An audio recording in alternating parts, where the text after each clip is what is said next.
Assalamu alaikum dear learners, welcome to our channel. Today's lesson contains a set of 4 letters. Seen.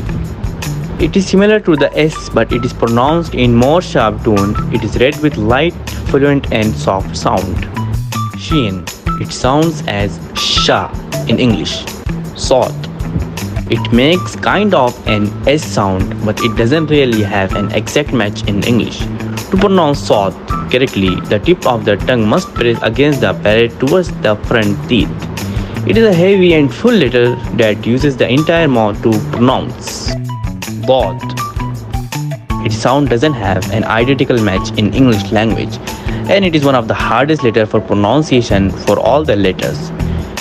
In order to pronounce dot correctly, the left and the right sides of the tongue presses the upper palate while making the full and thick sound of dot letter.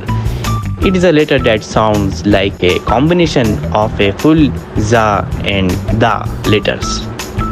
Well, this lesson has gotten longer than anticipated, but that will be all for today's lesson.